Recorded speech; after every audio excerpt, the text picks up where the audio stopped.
Sunil dan kebetulan visi kita sama-sama banget dan dia juga kita juga minat banget untuk explore ini lebih dalam karena ini kan kisah nyata. Ya. Jadi gimana caranya kita nggak mungkin kalau ke film kan langsung copy paste gitu, harus ada adjustment apa ini itu dan dari visinya kita untuk merubah dikit-dikit itu bagus banget, jadi saya setuju. Waktu itu kali bukunya udah jadi kayaknya. Iya, sudah mulai proses itu. Iya, dari Gagas Media. Nah, waktu dapat itu kita baca, ya, seru banget sih. Dan kan belum lama ya, baru 8 tahun yang lalu. Iya. Jadi saya kepikir coba kita explore deh sama-sama. Gitu. Ya, untuk pertama terima kasih semuanya sudah hadir. Semoga suka ya, semoga suka ya tadi filmnya. Oke, bagus. Ya, jadi yang spesial dari film ini itu diangkat dari kisah nyata yang memang umum banget ya, kemah gitu untuk semua orang pas sekolah sama temen-temen.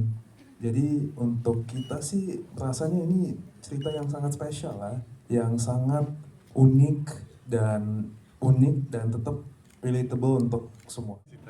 Sebelumnya saya mengucapkan terima kasih atas kehadiran semua media pada hari ini. Semoga terhibur dengan filmnya, semoga suka ya. Kenapa saya tertarik? Pertama karena premis ceritanya sangat menarik ya. Jadi waktu itu ketemu sama Lele dan diceritakan ceritanya seperti apa. Menarik sekali ketika saya mendengarkan hal itu. Jadi sebuah teror baru tentang kesurupan yang diangkat dari kisah nyata dan juga ada sedikit tentang legenda atau tokoh dari cerita rakyat yang juga ada di dalam situ gitu. Dan pertama kali juga saya kerjasama dengan Pak Sunil yang juga sangat passionate terhadap proyeknya dan juga sangat menjaga kualitas produksinya. Dan kita juga punya kesamaan visi ketika sedang berproses diskusi dengan untuk mengerjakan film ini gitu. Dan juga ya itu sih sebenarnya hal-hal tersebut. Dan juga ensemble cast-nya di sini juga keren-keren, luar biasa. Cast-nya di sini. Ya menarik banget sih proses kita reading sebenarnya karena kebanyakan cast-nya juga kan bukan berasal dari Jogja sebenarnya gitu. Jadi mereka harus belajar bahasa Jawa, membiasakan sehari-hari berkomunikasi pakai bahasa Jawa sampai dikasih. Jadi kita ada acting coach-nya juga sebenarnya pada saat itu untuk melatih aksennya juga sama membangun chemistry karena kan mereka juga kayaknya baru pertama kali ketemu di project ini kan. Sementara juga harus berperan jadi di satu sekolahan yang sama dan memang berteman gitu, berteman dekat. Jadi proses reading itu sangat buat aku sangat menarik dan juga banyak kejadian-kejadian ajaib juga yang terjadi di situ. Dan pada saat proses aku ngelakuin hunting lokasinya juga menarik sekali gitu karena kok bisa sama dengan apa yang digambarkan di skenario kayak gitu-gitu sih. Dan itu juga bisa akhirnya menambah excitement juga ke teman-teman pemain semua di sini gitu untuk bisa mencoba untuk mencoba untuk melakukan sebuah pendekatan acting yang sangat believable dan otentik gitu. Emang kerasa memang anak-anak yang sekolah di film horor. Pasti saya udah ya ampun film horor lagi. Terus tapi pas ketemu terus oke, emang apa gitu. Terus ini dari kisah nyata gitu. Terus sempat ketemu sama Mas Wahid waktu itu langsung aku mau langsung ketemu deh sama yang punya ceritanya gitu. Terus ketemu sama Mas Wahid waktu itu di Jakarta dulu. Di Jakarta dulu, belum di Jogja. Waktu itu aku sempat mikir-mikir, bentar ya Pak Sunil, saya mikir-mikir dulu. Karena kan film horor kalau, maksudnya sekarang banyak sekali kan film horor ya. Aku sadar penuh bahwa harus ada sesuatu yang baru lagi, harus ada inovasi, harus ada hal yang dekat sama penontonnya gitu. Terus pas ketemu Mas Wahid belum kayak, gampang gimana kalau saya ketemu langsung sama narasumbernya. Jadi kata Mas Wahid, balik ketemu aja dia langsung sama narasumbernya. Waktu itu ditemenin sama Mas Wahid, ketemu narasumbernya langsung ke Jogja dan didampingin sama Mas Mada sama Genta. Mereka tuh Mas Mada cukup ahli, pasti udah ada beberapa orang yang tahu Mas Mada ini cukup ahli tentang sejarah-sejarah khususnya di Pulau Jawa gitu. Jadi waktu pas ketemu sama narasumbernya, terus sama aku sama Mas Mada, ada banyak pertanyaan yang kita penasaran kan. Aku makin penasaran sampai ada satu titik di mana dia jawab sesuatu, terus aku sama Mas Mada cuma lirik-lirikan, anjir ini yang dari tadi kita pikirin, jangan-jangan ini kisah di baliknya gitu yang diceritakan di film ini. Jadi itu tadinya tuh sempat belum ketemu ya titiknya ya, jadi kayak sebenarnya apa sih kisah di baliknya gitu, tapi begitu kayak ketemu sama Mas Mada udah mikir kayaknya ini ada hubungannya sama si ini nih karena tempatnya di sana gitu. Terus pas ketemu sama narasumbernya awalnya kayak menutupi gitu kan, terus tapi kita tanya sampai ada satu titik kita kayak shit ini seru banget belakangnya gitu. Jadi akhirnya aku langsung datang ke Pak Sunil, oke Pak, saya ambil proyeknya, kita mulai. Saya tahu nih udah film saya keberapa horor kan, jadi kayak gak mungkin kayak wah ini lama banget ya. Gak mungkin saya bohong kayak itu lama banget gitu. Gak juga, tapi proses yang paling menarik dan cukup menguras energi adalah proses mencari tahu barengan sama Mas Wahid sih. Jadi kayak biar pas nulis tuh kayaknya udah lebih cepat, udah lebih dekat sama saya. Ya dari seumur-umur tinggal di Jogja. Jadi ketika pertama kali saya mendapat skrip itu Mas, skenario itu, saya langsung menebak, oh ini di sini tempatnya, ini tokoh-tokohnya ini, gitu. Karena di Jogja tempat itu saya nggak bisa sebutkan di sini, sangat dikenal juga cerita tentang itu yang tadi sudah teman-teman lihat di cerita ketoprak itu, di teater itu memang ada di sejarah di masa Amangkurat pertama. Tapi yang menarik bagi saya dalam proses ini adalah bahwa ternyata anak-anak muda yang katanya manja, katanya nggak mau bekerja dengan keras, nggak rajin, itu omong kosong. Semua cast yang muda-muda ini usianya secucu saya lah kira-kira. Saya tahu ini 73 tahun, ini kan cuma cucu-cucu saya. Mereka bekerja keras, tekun, tidak malu bertanya, dan yang lebih penting lagi ada Derby itu, dia pemain utama tapi tidak sekedar pemain utama, dia seperti kakak, seperti abang pada pemain-pemain yang lain.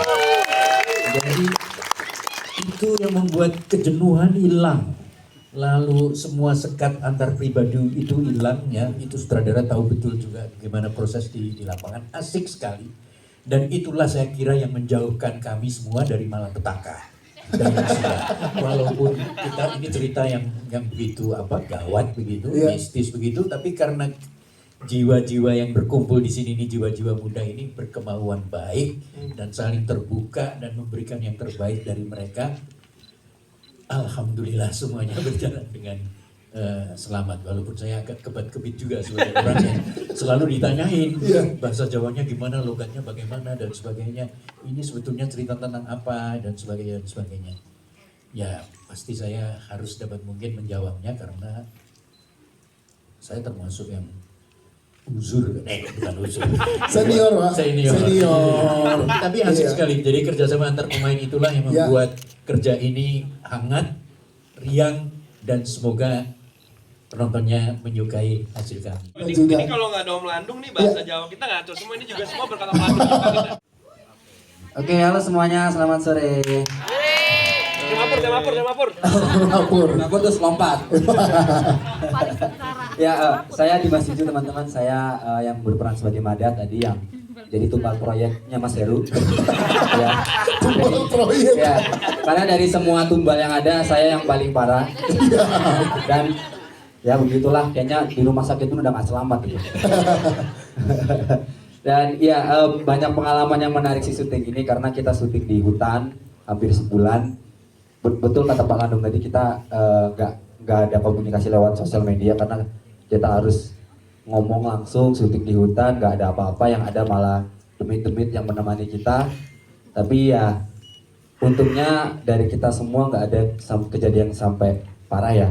Tapi ya ada beberapa kejadian yang mungkin cukup menarik. Mungkin. Boleh nggak diceritain salah satu? Salah satunya yang saya alami sendiri. Ya. Dari itu hari pertama ya kayaknya.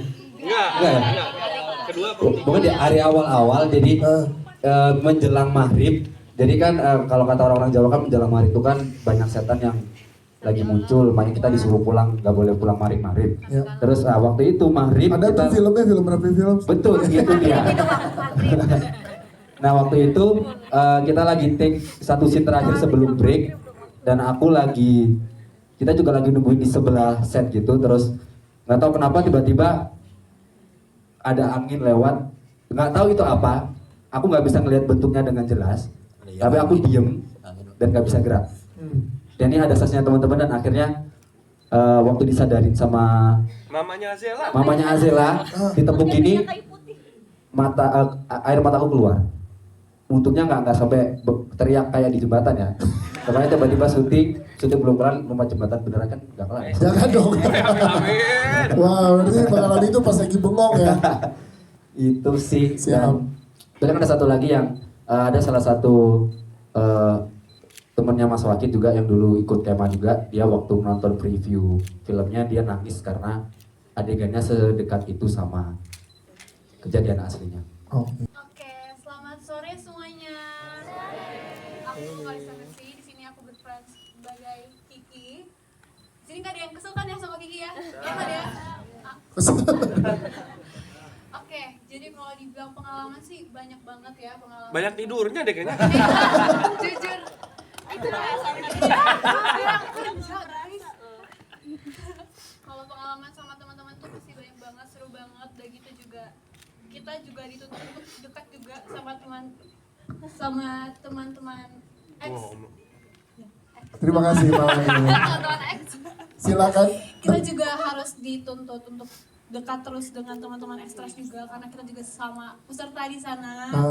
Jadi kita memang di sana seperti keluarga banget. Terus juga selama syuting itu asik banget. Cuman ada satu pengalaman yang benar-benar yang paling mungkin wow bagi kita semua. Adalah? Mie instan ya. Bukan dong, bukan. Jadi waktu itu sempat ada adegan mungkin yang kalian lihat yang kesurupan masal yang pertama banget. Itu yang bagian si Naila di Kafani. Kan itu kan malam-malam ya. Dan di aslinya itu tuh hujan. Dan pas kita proses syuting hujan beneran. Wow. Jadi mengikut sama kejadian yang aslinya. Nah pas hujan turun, kita mencoba untuk oke, kita stop dulu, kita istirahat dulu, kita tunggu hujannya reda. Karena nggak mungkin kalau misalnya hujan kita lanjut syuting. Yeah. Pas kita udah istirahat, hujannya reda. Akhirnya Bu Gina memutuskan untuk melanjutkan syuting dan Bu Gina juga cukup senang karena katanya hampir mirip dengan yang asli. Oke. Ada efek-efek bekas hujan, becek-becek, makanya dilanjut. Yeah. Dan pas dilanjut itu nggak nyampe 2 menit hujannya turun lagi tapi lebih deras. Sampai waktu itu kalau nggak salah pendopo kita bocor air dan kita tuh sama sekali nggak bisa melanjutkan syuting. Nah pas di sana tuh ada kejadian yang benar-benar ada buktinya. Jadi kita di sana tuh foto pakai jas hujan dan lain sebagainya, dan pas kita lihat kembali fotonya dan kita zoom, ternyata ada satu cowok pakai kain jarik. Nah kalau kalian lihat tadi kan ada sosok yang pakai kain jarik kan yang prajurit ya. Nah ternyata pas di sana pas kita tanya ke wardrobe dan yang lain sebagainya, wah ekstras yang jadi prajurit udah pulang semua, nggak ada pakai jarik, dan di situ mukanya tuh ada cahayanya di situ. Nah terus kita ceritalah ke asistennya Zenia, dan kebetulan asistennya Zenia ini ya namanya Kaleta. Dia ini bisa melihat lah. Nah, terus? Dan dia tuh bilang kalau untung aja kita waktu itu jam 10 malam kita balik, kita nggak jadi syuting, kita break. Karena katanya selama kita syuting di pendopo itu isinya tuh kabut hitam semua. Astagfirullahaladzim. Itu sih yang paling membekas. Branding deh. Takut begitu ini luar biasa nih, cobaannya berarti cobaan dalam produksinya luar biasa sama kita ya. Ada buktinya, ada fotonya, masih ada sampai sekarang. Halo semuanya, selamat sore. Perkenalkan saya Nihna, berperan sebagai Roro Putri. Gimana kesan-pesannya semuanya melihat penampilan saya sebagai Roro Putri? Wangi. Gimana, Dok? Ya, tiba-tiba di pangkuan gitu, nyari siapa Dok? Ya. Kaget, tidak ada. Lanjut boleh. Jujur, alhamdulillah selama proses syuting aku sama sekali nggak mengalami hal-hal aneh ataupun yang mengerikan gitu ya. Mungkin yang bisa aku ceritakan ini kali ya, ketika aku berperan sebagai Roro Putri, aku nggak tahu kenapa dari awal aku casting, aku tuh ketika memainkan dan berusaha untuk memasukkan karakter Roro di diri aku, nggak tahu kenapa air mata aku tuh selalu jatuh. Kayak bener-bener gak bisa berhenti nangis dari awal, padahal baru casting gitu ya. Aku belum secara penuh tahu karakter aku itu seperti apa dan bagaimana latar belakangnya, kisahnya. Tapi aku udah rasanya tuh sedih banget. Kayak ada energi yang datang ke kamu untuk meresapi di situ gitu ya. Betul, energinya tuh bener-bener langsung nyampe ke aku. Aku nggak bisa berhenti nangis. Bahkan Kak Cut, tim casting tuh kayak, kok kamu nangisnya kayak gini sih gitu. Aku nggak bisa ngejelasin karena bener-bener datang aja gitu rasa sedihnya. Bahkan sampai ketika aku syuting pun rasa sedihnya tuh selalu nyampe ke aku. Kayak aku nggak perlu berusaha untuk memfokuskan diri, bener-bener fokus, langsung ada aja, air matanya langsung jatuh aja. Wah, Gimana ya, kita kalau sama Bang Devi, sama Fatih kita banyak bercanda. Kita nggak pernah digangguin. Tapi lo ngalamin apa kalau lo sendiri? Syukur alhamdulillah kita nggak mengalami apapun itu, cuman Lo tidur aja nggak bisa bangunin. Bukan tokoh-tokohnya nggak keluar-keluar. Gimana mau diganggu? Gimana mau digangguin? Cuman yang seru adalah kita menyaksi Iqbal dan teman-teman dulu, mungkin ada beberapa di sini yang menyaksikan kalau ada teman ekstras kita lagi standby take. Cuman ada tim Telco, bersyukur banget tim Telco bisa menangani itu, ada Kak Cut dan Kak Suri di sana membantu untuk menangani ekstras yang kita pikir dia sakit. Tapi kesurupan. Itu dia. Selesai diobatin, kita lanjut lagi sebagai tag, tiba-tiba di base camp ada yang kesurupan lagi. Ya itulah yang kita alami gitu. Wow. Tapi syukur alhamdulillahnya teman-teman pemain yang cowok-cowok sih nggak mengalami apa-apa. Ada satu hampir tuh. Hampir ya? Oh ini hampir. Pas hampirnya tadi hampir. Iya. Oh, berarti ada beberapa ekstra setelah kita yang ke ini kesurupan juga. Jangan deh, takut ya. Main-main ya. Jangan kita takut di sini. Aku dari pengalaman syuting ini aku bisa belajar banyak banget, dan aku sendiri menurutku ini salah satu syuting yang paling berkesan karena tantangannya banyak banget, tapi di waktu yang sama juga berharga banget buat aku. Dan terima kasih juga Mbak Gita udah bantu aku jadi perempuan yang berani untuk bertampil beda dan percaya diri juga. Rambut aku dipotong, terus dikeritingin, terus aku dibilang anjing budel. Tapi ya kalau soal pengalaman horor aku udah ada beberapa yang udah aku share soal telur, penampakan, dan yang menurut aku paling membekas itu sinden karena semua itu terjadi, telur dan sebagainya. Itu kayaknya karena aku pada saat belajar nembang itu bukan tembang yang harusnya tuh aku nyanyiin gitu loh. Aku masih pakai referensi, dan sampai titik aku akhirnya tembangnya pakai tembang Kaulos Arso, aku berhenti diganggu. Oh, jadi pada saat setiap kamu nyanyiin yang seharusnya itu selalu diganggu. Iya, yang pakai referensi itu tembang orang, bukan tembang yang Mas Wahid bikin. Itu aku digangguin terus. Tapi sampai akhirnya aku nembang dengan bener, sesuai apa yang aku dengar pas aku ketindihan, nggak apa-apa. Wow, ini berarti lumayan berat ya tantangannya untuk kamu harus menyanyikan dan juga ada koreografi juga yang kamu pelajari dan juga di sini. banyak aspek lainnya. Tapi aku seneng banget karena despite semuanya berat, kita saling suportif semuanya gitu. Wasila Putra sebagai Vena di sini, dan Vena itu kan dilihat nggak kesurupan. Iya, alhamdulillah. Tapi dia menyaksikan teman-temannya itu semua pada kesurupan. Dan untuk pengalaman horor, aku pernah sekali kena. Itu aku lagi shot depan muka aku gitu, full face, terus di belakang kamera ada yang duduk berdarah-darah ngeliatin aku. Dan itu momennya pas banget sama pas Juju lagi kesurupan. Jadi maghrib itu, jadi connect tuh. Abis aku ngeliat itu, dia kesurupan. Terus kamu nanggepinnya gimana saat itu? Nggak tahu, aku harus ngeliat ke arah dia mulu. Aku cuma kayak, yaudah deh, kita saling lihat-lihatan aja, tapi gak usah saling ganggu ya, aku dalam hati kayak aku nggak akan ganggu kamu, tapi please jangan ganggu aku, please. Tinggal nih siapa yang negor duluan nih. Iya. Kayak dia cuma ngeliatin aku cuma kayak senyum gitu kayak. Tapi aku kayak ngejelasin itu juga bingung kayak ini beneran aku diliatin, aku ditampakin nih gitu loh. Aku juga kaget waktu itu, aku pertama kali ditampakin sama setan di situ. Ya mungkin karena kita kita kan pada saat syuting itu kan kayak semacam menceritakan tentang kisah mereka ya, para leluhur atau arwah-arwah yang mendiami tempat tersebut gitu. Jadi ya mungkin bentuknya adalah energi yang mereka tangkap dan akhirnya menyerupai apa yang coba kita sedang create mungkin gitu. Dan pada saat syuting memang ada sih beberapa orang termasuk Mas White juga sebenarnya gitu yang bantu ngejaga anak-anak, karena ini kan pemainnya banyak banget Ya. anak-anak muda semua, dan juga ada beberapa ekstras lokal di sana juga gitu.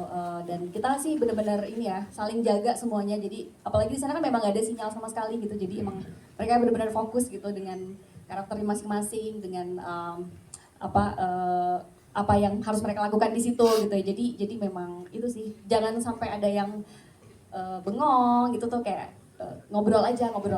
Yes, berarti totalitas yang dikasih pemain ini luar biasa ya, dengan banyaknya gangguan selama produksi ya. Luar biasa, tepuk tangan dong. Saya beruntung bersama dengan talenta muda. Ngobrol sama Miko asik sih. Iya asik banget. Kita ngobrolin banyak yang hal di luar cerita juga, karena menurut saya dia juga orangnya asik juga. Kita banyak ngobrol banyak hal. Tapi pas kita ngebahas soal cerita, kayak banyak hal yang menurut saya kayak seharusnya lu nggak ngelakuin ini men, lu kenapa maksain sih gitu. Ternyata dengan saya bertanya seperti itu, dia punya alasan yang nggak kepikiran sama saya gitu. Ternyata ini ya nggak bisa saya sebutin alasannya, tapi ngebantu banget untuk saya mengerti kenapa dia memilih jalan itu untuk acara kemah itu gitu. Kayak kenapa dia maksain di situ, kenapa dia memutuskan untuk tetap melanjutkan acara, mengesampingkan hal-hal yang sudah terjadi sama teman-temannya. Akhirnya saya tahu gitu ketika ngomong sama Miko yang asli. Dan Miko yang asli ternyata orangnya kocak juga, suka bercanda, badannya besar, tangannya nggak kecil. Kalau kan jadi lagu. Tapi setelah lo ngobrol dan memerankan karakter Miko setelah proses syuting, apa yang lo bisa ambil sesuatu dari kejadian ini untuk seorang Fatih Undun? Miko yang saya ambil gitu ya. Yes. Oke, misalnya kita bisa bikin kesalahan sebesar apapun, tetap tanggung jawab gitu. Soalnya gue ngerasa sampai di titik terakhir di ceritanya pun si Miko tetap mencoba untuk ngefix apapun hal-hal yang terjadi di sana gitu sama temen-temennya. Dia coba take care, walaupun udah terlanjur terjadi, tapi ya udah gue nggak fokus sama apa yang udah terjadi. Yang penting gimana caranya kita semua bisa keluar dari sini dengan selamat gitu. Yes, itu dia. Aku Kalista di sini berperan sebagai Rini. Aku mau ceritain yang awal ketemu dulu kali. Boleh, ya sama silakan. karakter Rini asli ya. Iya. Jadi aku senang banget dikasih kesempatan untuk bertemu dengan karakter Rini yang asli. Walaupun aku dikasih taunya pas hari H banget sama Mas Wahid, tiba-tiba kayak kita hari ini mau ketemu ya sama Rini asli. Oke, belum siap-siap apa-apa. Terus pokoknya akhirnya ditemuin aku sama Rini asli. Tapi di sana nggak cuma ada Rini asli, ada juga karakternya Naila, ada karakternya Chandra, ada karakternya Vena gitu-gitu. Terus aku duduk aku nggak tahu sama sekali Rini yang mana. Terus aku duduk di depan satu cewek ini dan aku kayak udah ada feeling aja gitu kayak ini dari Rini gitu. Terus dari gitu pas lagi duduk Mas Wahid tuh bilang, jangan ngomong dulu ya kalau kamu jadi Rini gitu. Kita pelan-pelan aja gitu. Oh yaudah, aku kenalin diri sebagai temannya Mas Wahid. Terus pas aku kenalin diri aku bilang, aku Kalista. Terus dia tiba-tiba ngeliatin aku, dia ngomong gini, kamu yang jadi Rini ya di filmnya. Terus aku kayak, iya gimana ya Mas gitu. Terus kata Mas Wahid, yaudah gak apa-apa ceritain aja. Akhirnya dari situ aku sharing-sharing, aku tanya kejadian sebenarnya tuh gimana, rasanya jadi Rini tuh kayak gimana. Jadi aku pakai itu untuk pendalaman karakter aku juga sebagai Rini. Terus kalau misalnya dengan bonding dengan cast itu sebenarnya udah terbangun banget dari saat reading. Kok ketawa? Kenapa sih? Kok ketawa? Aku ini makin kuat bondingnya kan? Kuat banget kan? Enggak, karena kita bercanda mulu aja gitu. Iya, benar nggak? Tapi itu menurut aku metode yang paling bagus untuk bonding adalah bercanda. Ya. Dan untungnya kita di sini punya badut utama kita yaitu Derby Romero. Bener-bener aku gak kebayang kalau misalnya kita syuting di kemah selama sebulan tanpa Derby Romero. Itu aku gak kebayang, mungkin kita semua udah bengong kayak Juju kali ya. Kalau misalnya ngomongin dari cerita sih sebenarnya menurut aku Rini tuh gak ada salah apa-apa sih. Jadi ya yang bisa aku ambil dari Rini tuh apa ya? Maksudnya jangan dari cerita sih Rini sebenarnya tidak melakukan hal-hal yang memancing untuk dirasuki ya. Cuman emang mungkin yang namanya juga takdir ataupun emang kalau misalnya kata orang Jawa tuh ada kayak weton-wetonnya kayak gitu. Itu sih yang harusnya dipelajarin gitu-gitu. Halo teman-teman semuanya. Enggak dong. Ini contohnya kayak gini nih. Emang ya benar-benar. Namaku Naila Purnama dan aku berperan sebagai Naila. Menarik banget sih waktu pas aku tahu kalau ternyata karakter aku jadi Naila. Sebenarnya lumayan bikin cukup agak kesulitan untuk aku masuk ke karakter karena biasanya tuh aku ngepisahin kan antara Naila sama karakter yang aku mainin. Cuman ini kan Naila gitu ya, jadi agak bingung. Cuman karena ada proses reading sih, jadinya semuanya lancar dan ya hasilnya bisa dilihat tadi sih kalian gimana melihat Naila. Kebetulan aku nggak berkesempatan ngobrol sama Naila asli, cuman ada nih yang komentar. Cuman aku sempat ketemu sama beberapa yang emang mengalami kejadiannya. Mungkin first impression aku tuh lebih ke ketemu sama mereka tuh mendukung perasaan yang aku alamin selama syuting gitu. Karena kan mereka juga yang melihat kejadian ada temennya yang minta dikafanin dan itu kan adegan yang aku mainin. Dan adegan kesurupan minta dikafanin ini juga satu hal yang menurut aku menarik banget dan jadi tantangan tersendiri gitu buat aku. Apalagi kan ini kesurupannya tanpa softland. Jadi emang kita kan bikinnya emang mungkin senatural mungkin dan sedekat mungkin sama cerita aslinya kan. Jadi itu yang bikin aku sendiri sih mikir gimana caranya untuk menunjukkan mungkin ketakutannya, kesedihannya atau amarahnya waktu kesurupan itu. Dan itu aku dapetin setelah aku ketemu sama teman-teman yang mengalami kejadian. Selamat sore semuanya.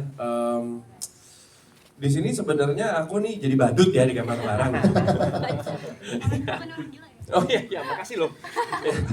Jadi sebenarnya Mas Heru itu aku udah ketemu aslinya. Aslinya itu Mas Wahid. Tolong. Pantas ada ular-ular gitu di pundaknya.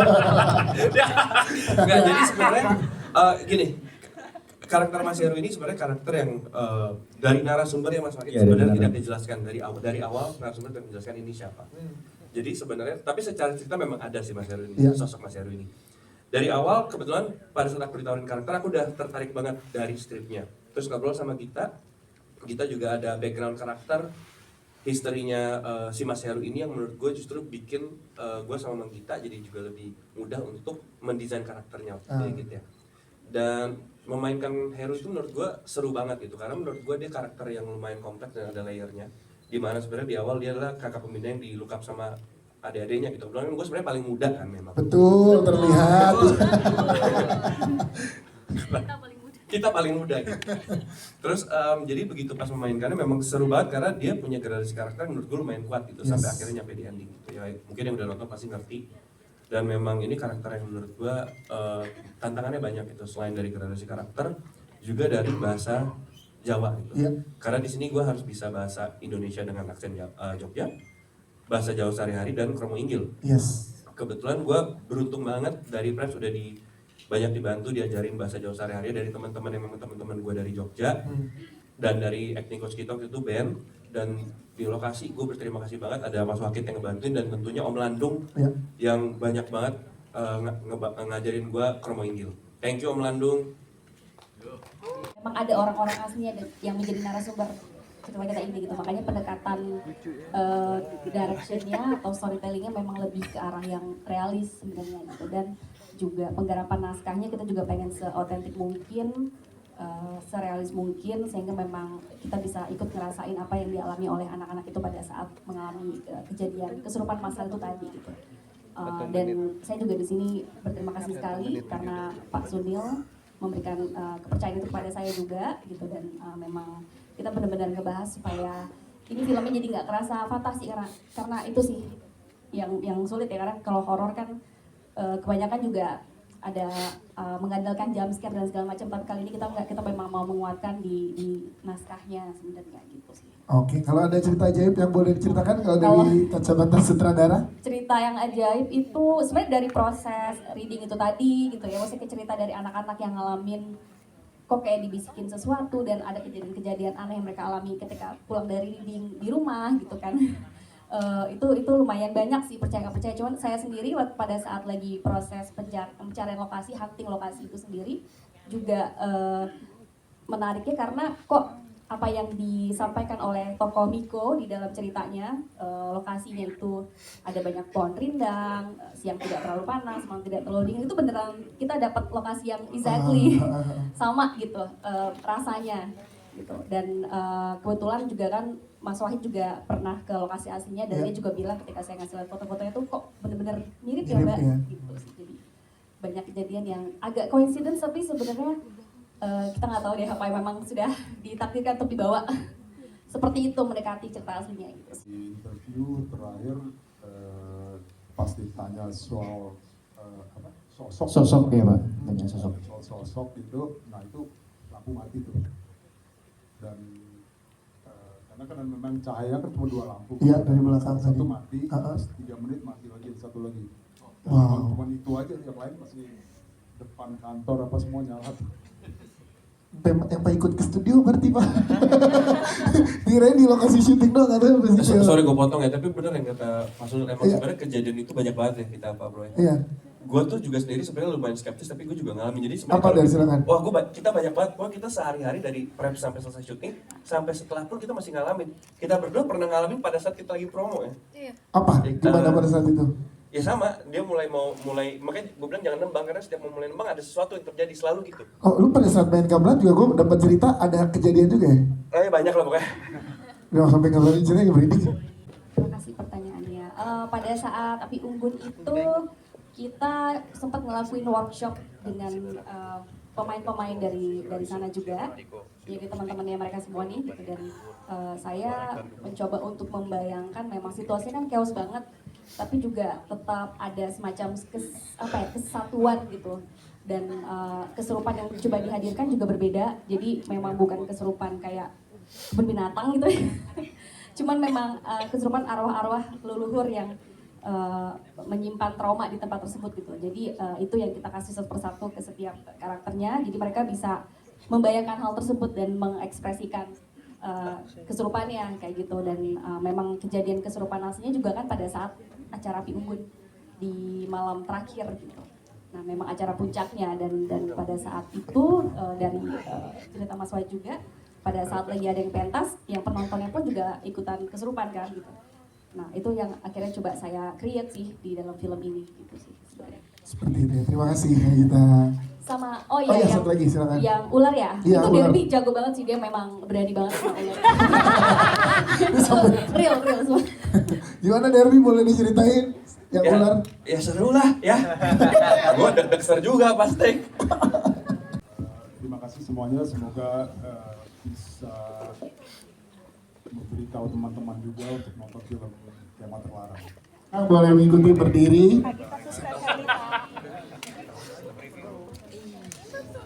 Oke, silakan teman-teman media boleh bersiap-siap. Oke, sebelah kanan.